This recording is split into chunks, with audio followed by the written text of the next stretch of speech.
Good morning. Welcome back to the Broadcast Retirement Network. I'm Jeff Snyder. This is BRN AM for Thursday, April 22nd, 2021. And our top story today, the macro challenges of population aging. Well, joining me now to discuss this and a lot more is Richard Jackson. He is president of the Global Aging Institute. Richard, it's great to see you. Thanks so much for joining us on the program this morning. It's great to be here, Jeff. Thanks for having me.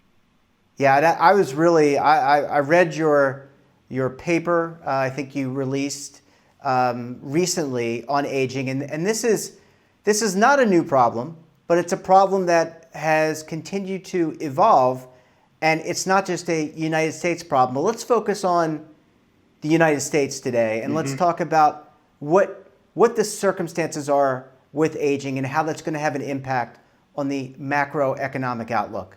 Yeah.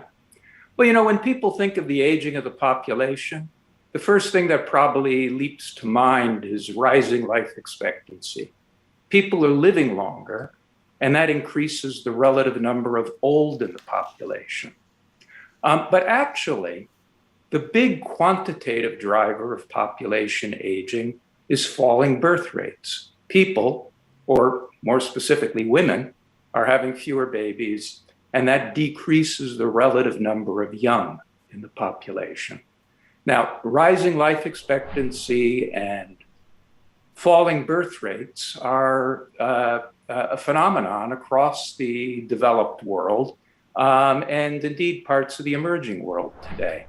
But until recently, until the Great Recession, the United States was more at the opportunity end of the spectrum. We had a fertility rate of between 2.0 and 2.1. That's average lifetime births per woman. That's the so-called replacement rate necessary to maintain a stable population from one generation to the next. Other developed countries were projected to have rapidly aging populations. Yeah, we were projected to age, and that was going to be given an extra kick by the passage of our unusually large baby boom generation into old age. But we weren't going to age as much as the others. And so along with replacement fertility, we also had substantial net immigration. Since the Great Recession, birth rates have fallen dramatically. Net immigration has tanked. We're beginning to look more like a typical developed country. We're going to age a lot more than any of the official projections, whether by the Census Bureau, the Social Security Administration, or the United Nations currently suggest, unless birth rates come back up or net immigration comes back up. So, Richard, there are obviously a lot of implications. Number one is replacing people, right? You've got to have people to replace people. But this has macro, and that has cultural ramifications. But this is also a macroeconomic issue. What does this mean to the United States? Let's just take the U.S. here. What does this mean to the United States as a whole? Having less people, less replacement, people passing away, we're living longer, like you said, but the birth rates are not there. What does this mean overall to our economic outlook? Yeah, sure. I mean, first of all, just to clarify, less people, but not less people on an age-neutral basis, right? It's the base of the population pyramid. It's youth that's being hollowed out, leaving the pyramid top-heavy with elders. So look, I mean, the most obvious implication is fiscal. Graying means paying, right? It means paying more for pensions, more for health care, more for long-term care for the frail elderly. But we can talk more about that. But it's not just a fiscal problem. Falling fertility, lower birth rates feed through, after a lag of 2 decades, into slower growth in the working age population. And all other things being equal, slower growth in the working age population feeds through into slower growth in employment. And employment is one of the 2 components of GDP growth. So back in the 1970s and 1980s, employment was growing at about 2% per year across the business cycle. 1990s, early 2000s, 1.5% per year. By the 2030s and 2040s, the CBO currently projects it'll be barely positive, 0.2 or 0.3% per year. So that feeds through into slower economic growth. Richard, I hate to bring up a sore topic with so many, but what does this mean for benefits like Social Security, Medicare? You mentioned some of the fiscal issues. Is this or policy issues, is this something that lawmakers we're going to have to deal with sooner rather than later, to how to shore up these programs? Well, Social Security is, to use the term of art, it's a pay-as-you-go system, which means that the taxes, the payroll contributions, the FICA revenue from current workers goes directly, without the benefit of any savings and investment that would occur in a private pension system, to pay for the benefits of current retirees. And in a pay-as-you-go system, if the ratio of retired beneficiaries to tax-paying contributors rises, the cost rate for that system is going to increase proportionally. And that's why Social Security, as a share of payroll and as a share of GDP, will go up in the future. Healthcare goes up along with population aging too. There are a series of multipliers. The elderly consume more per capita in healthcare than the non-elderly. Overall, for acute care, about 3 times as much per capita. For long-term care, 20 times as much. The elderly are the fastest growing segment of the population. The older the elderly are, the more healthcare they consume, and the oldest elderly age brackets are the fastest growing of all. So you add all of that up, and according to the latest CBO long-term projections, Congressional Budget Office, we're looking at an extra 6 or 6.5% of GDP in spending on retirement and healthcare benefits through the federal budget between now and 2050. Where does that come from? 6.5% of GDP is a lot of money. Federal tax revenues haven't varied across the business cycle by more than plus or minus 1% over the past 50 years.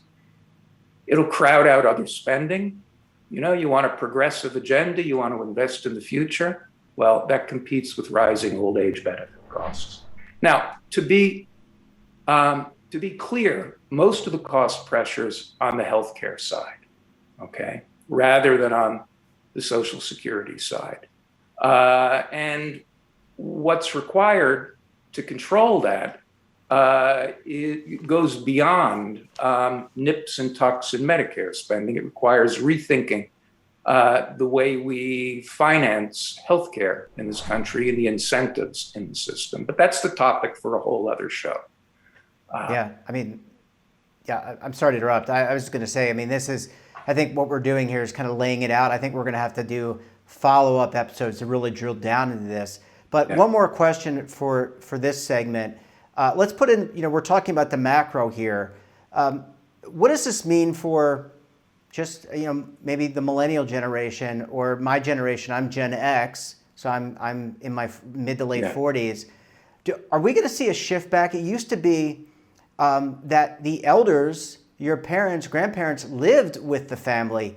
We've seen as people have moved around, that's not the case anymore. Maybe many people now live in assisted living, or they live in other types of communities.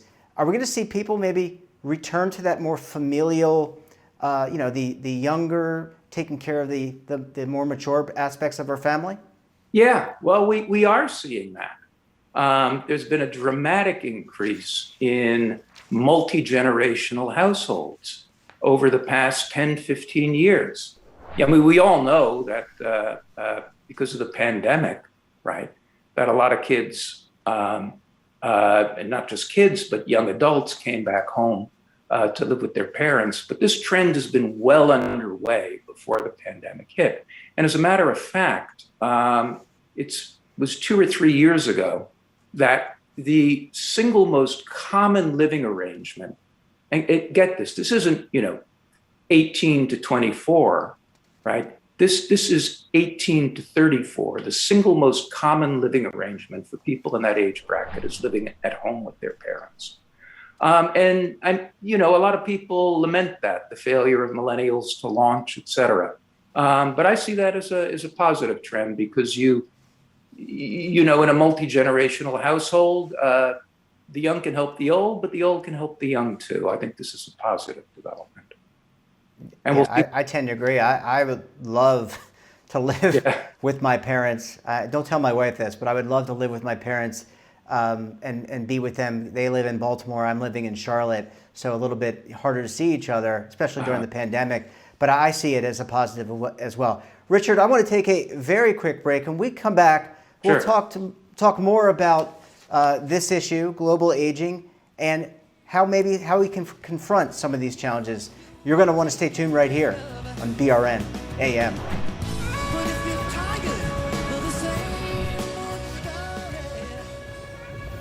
Imagine a new television network that will make you richer, healthier, and in control of your financial future.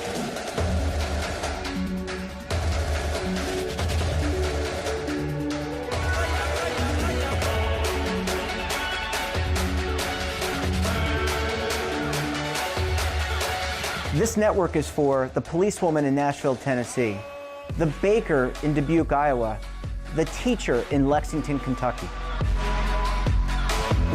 We want to make the idea of savings and retirement culturally relevant. But what do you see as a defining issue of the midterms, especially for the smaller businesses? I mean, they are the lifeblood of the American economy.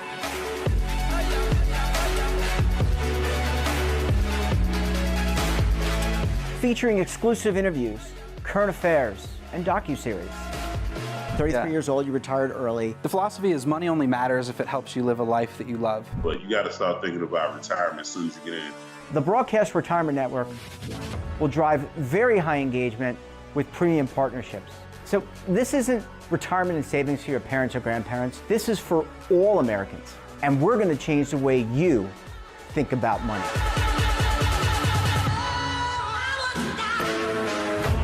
Welcome to the next frontier of retirement and savings. This is BRN, the Broadcast Retirement Network. Are you stuck with a low credit score? A credit report and score that's causing you to be denied credit or pay higher interest rates than others for the same things? Then do what Terrence did and call Credit Repaired for your free credit evaluation to help restore your credit. I started thinking about buying a new house, and my score wasn't where I needed it to be. I called and spoke with one of the representatives, and we just had a good conversation, and I liked what he was saying. Just one call for his free credit evaluation was all it took to start back on the track to repairing his credit. I'm seeing the deletions and I'm getting the report, so I know something's being done. It does make a difference to me. All it takes is one call to get started. Credit Repair has given me a second chance to have a better credit score. Don't let a low credit score hold you back another day. Do what Terrence did and make the call for your free credit evaluation. Call 800-819-4152. That's 800-819-4152. Again, 800-819-4152. Welcome back. We're talking to Richard Jackson. He's the president of the Global Aging Institute. Richard, thanks so much for staying with us this morning. Yeah, you bet. So I want to go back and maybe drill down a little bit more around the economic impact. We covered it at a very high level, but what does this mean for productivity? What does this mean for labor, employment, all those kind of good factors stats that we always follow as adults? Right. Well, the first order impact of population aging. Well, let me back up even one step further. Population aging consists of two things. It's an upward shift in the age structure of the population.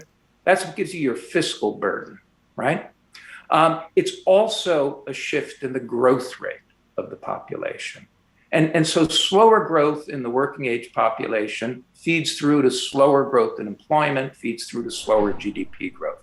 Now, in theory, right, employment is just one of the two components of GDP growth. In theory, higher productivity could offset lower growth in employment. But in fact, productivity is more likely to fall than to rise in aging societies. Look, older workers, I'm an older worker, we bring a lot to the table.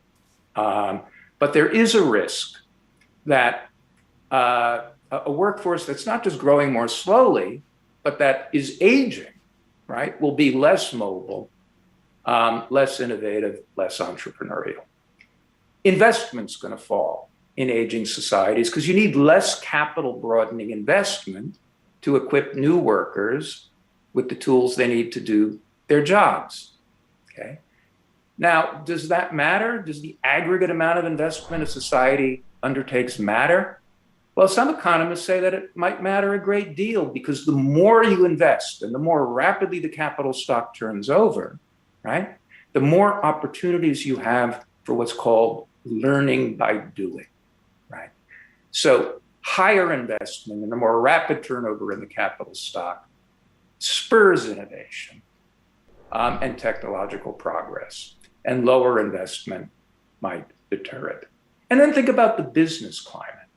If you have a slow growth or a zero growth domestic market, right, that's going to encourage cartel behavior. You may see protectionist pressures, both from capital and labor, to protect market share and to protect jobs. You put all of that together, and it doesn't mean that productivity growth will necessarily fall, but increasing it becomes a pretty steep wall to climb. So overall, we're looking at slower GDP growth. The CBO now projects 1.5% per year real GDP long term, which is half the post-war average.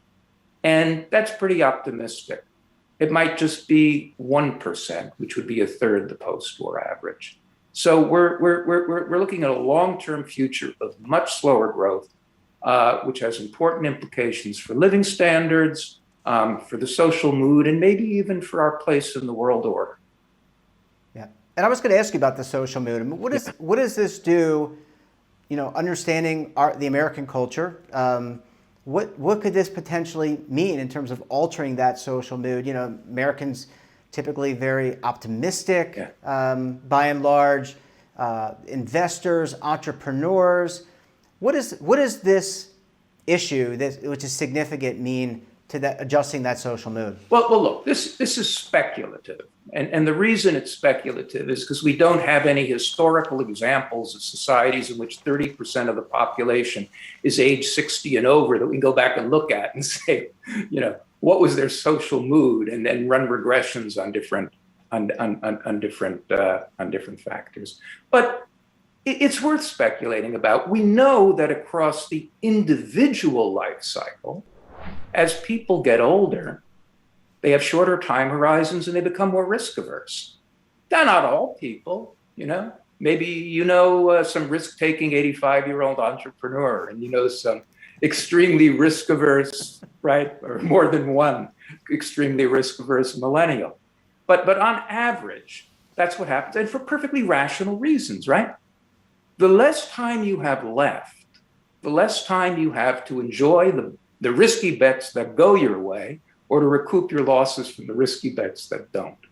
So as the whole society ages, will it become more risk averse? Will it have shorter time horizons? Will it become small c conservative? There is a robust literature on extremely youthful societies, which statistically demonstrates that they're often dysfunctional, prone to civil unrest and state failure. Extremely aged societies may also be dysfunctional, but in a different way, right? Reluctant to undertake long-term investments, eager to protect current consumption claims on the budget, basically favoring the past over the future. Yeah. Hopefully, we won't go there, but. Yeah, well, that's a risk, and it could be as important as the hard brass tacks economic numbers. Yeah, well, I think it's important that we have these conversations so that we can address some of these challenges and be prepared for how we're going to move forward. So, obviously, without stating the obvious, have more babies, right? Have more children. What do we need to do to address these challenges as a society? Are there things that we need to be looking at from a taxation perspective to incentivize people to have the families that they want to have, the children that they want to have? Yeah, well, I think you can put sort of very broad brush reforms into maybe two bins, okay? And the first bin is to limit the extent of population aging itself. Now, I'm not talking about a new baby boom. I'm just talking about getting back to where we were before the Great Recession, okay? And yeah, one of the encouraging facts, sad if encouraging, is that a lot of survey data shows that millennials are having fewer children than they would ideally want. Indeed, they're having fewer children than they expect to have.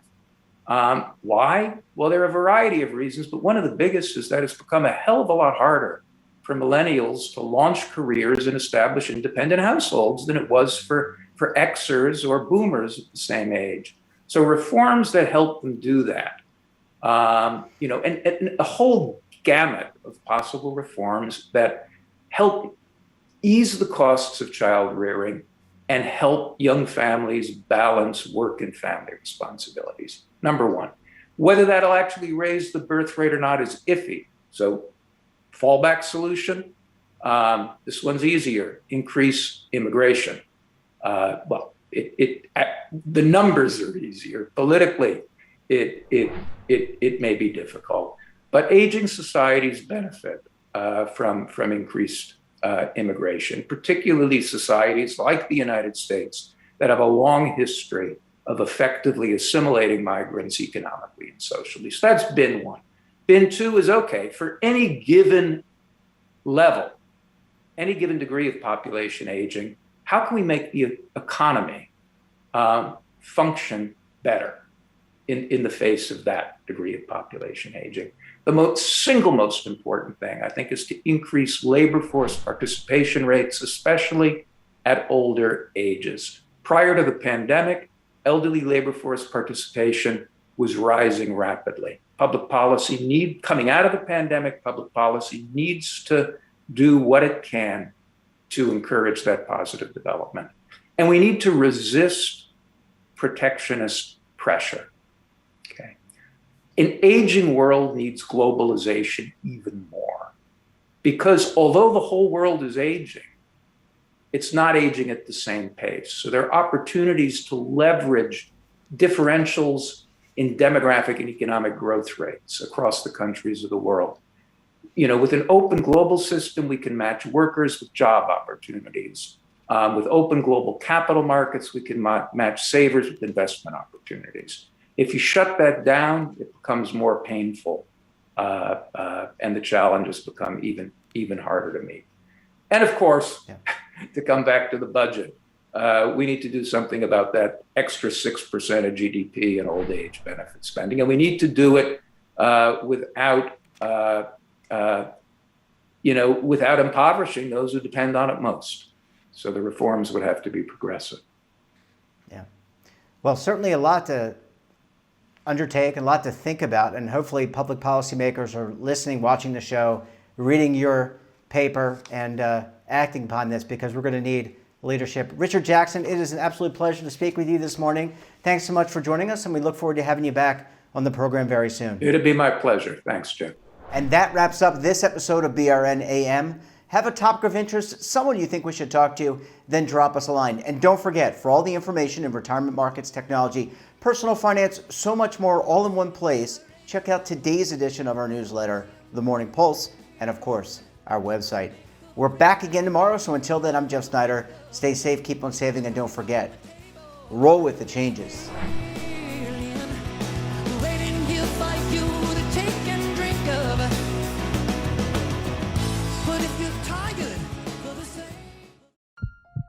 Are you being audited, and do you owe the IRS $10,000 or more in back taxes? Is the IRS threatening to take more of your money? Don't fight the IRS alone. The Tax Doctor is here to help you negotiate your tax bill and reduce your stress. The IRS can freeze your assets and seize your bank accounts, but you can stop these IRS actions. The Tax Doctor will work with you using our years of experience to represent your case to help you get the best resolution under the IRS guidelines. Help is here to deal with the IRS to reduce your stress. We've handled thousands of cases, so we know what we're doing. If you owe $10,000 or more in back taxes, do not call the IRS alone. Call a Tax Doctor now for a tax emergency analysis. Call 800-224-6439.